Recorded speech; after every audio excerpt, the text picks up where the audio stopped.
Bonjour. Alors voilà, petit message de soutien à Ahmed Oualek, message qui s'impose.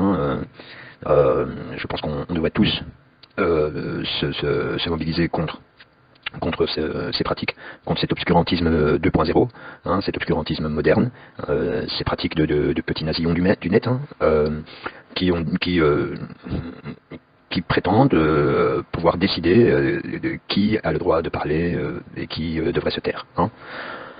Alors, moi j'ai découvert Ahmed Oualek il y a environ une dizaine d'années, lorsqu'il gravitait autour de l'humoriste Popek Legitimus. J'ai d'ailleurs moi-même été victime du grand groupe, puisque, je l'avoue, j'ai fréquenté à plusieurs reprises le théâtre de la Main Salle.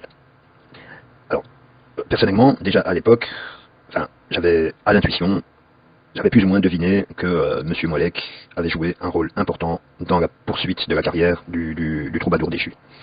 Parce qu'en effet, lorsque Popek a été banni de la télévision, je pense que c'est grâce à Ahmed qu'il a pu rebondir en allant racoler un nouveau public du côté des quartiers populaires et en capitalisant sur le drapeau de la Palestine, évidemment. Aujourd'hui, avec le recul, je dois avouer que j'ai compris, pas seulement aujourd'hui, je l'ai compris depuis un petit moment, que finalement, c'était Ahmed le trompa. C'était pas Popek, c'était vraiment Ahmed le patron. Donc respect à Ahmed. Donc ensuite, j'avoue que j'ai été donc j'ai été pris donc dans je vais pas dire dans la mouvance j'ai même pas envie j'ai même pas envie de citer le nom, quoi. La dissidence, merde, quoi. La dissidence pour moi ça a été une espèce de série télévisée, diffusée sur le net. Et j'ai suivi. Voilà, j'ai suivi les 3 premières saisons. Puis après, ça m'a saoulé, bon, ça tournait en rond, ça n'avait plus aucun sens. Non, la vérité c'est que j'ai dû décrocher à la 3e saison, quand a été introduit le personnage de Laurent.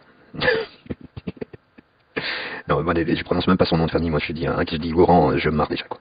Parce que, ouais, il faut savoir que je suis de Belgique. Et donc, Laurent Louis, je connais depuis longtemps, moi. Moi, Laurent Louis, je l'ai connu à Nivelles, moi, Lolo. Lolo, tu connais Nivelles, Lolo? Non, sérieusement, on a eu l'habitude, nous on a l'habitude en Belgique, les Français, il y a toujours cette image, ce stéréotype, les Belges sont des cons, lol. Excusez-moi, nous en Belgique, quand on vous a vu prendre Lolo au sérieux en France, putain mais les gars on s'est marré, vous vous rendez même pas compte à quel point on s'est marré, quoi. Enfin soit, non sérieux, Ahmed, il faut savoir que pour un Belge, Lolo, c'est beaucoup plus marrant que le survivalisme. Je veux dire, Lolo, c'est l'Everest. Après Lolo, tu peux plus rien. Enfin soit, laissons Laurent Louis de côté, c'est pas la question, on s'en fout de lui. Donc je reviens donc sur Ahmed Oualek, et ouais, je voudrais revenir sur un événement qui est passé assez inaperçu, et moi qui a marqué un tournant dans ma perception des choses. C'est une vidéo qu'Ahmed Oualek avait postée il y a très longtemps. C'est une vidéo qui faisait à peu près 2-3 minutes, où Ahmed Oualek était très énervé, il était dans une pièce sombre, on le distinguait à peine, et il était convoqué au tribunal, si je me souviens bien, c'était pour l'affaire Fofana. Et donc il se plaignait du fait que voilà, il se retrouvait seul face au tribunal pendant que les autres vendaient leurs tasses et leurs fourchettes. Dans cette vidéo, je sentais bien que le gars avait des trucs à dire, mais qu'il se retenait. Et moi je me suis dit, ouais, lui il m'intéresse. Alors il s'en est suivi une série de vidéos où Ahmed Oualek, bon, je pense que c'était une période où il allait très mal, et donc il pouvait paraître un petit peu, je veux dire, un peu hystérique dans ses vidéos. Alors évidemment, dans la secte de la dissidence, ils s'en sont donnés à cœur joie, ils passaient leur temps à le moquer, etc. Il faut avouer aussi qu'à ce moment-là, son discours n'était pas très clair. Moi déjà à ce moment-là, j'ai ressenti la souffrance que vivait cette personne, et je me suis dit que il y avait quelque chose derrière tout ça.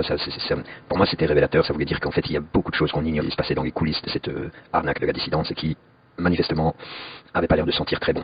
Donc je me suis vite attaché à ce personnage, et au fur et à mesure donc des années où son discours s'est précisé, et où il a dépassé donc cette période difficile donc là on était à peu près, je veux dire, il y a à peu près 7 ans comme ça. Ouais, 6-7 ans, je sais plus. Enfin, soit. Ensuite, plus le temps avançait, plus je me suis senti proche du discours d'Ahmed Oualek. Bien évidemment, dans sa dénonciation de la pseudo-dissidence, sur lequel un sujet sur lequel je le rejoignais totalement. Enfin, je le rejoins totalement. Et aussi, évidemment, sur l'islam, quoi. Sur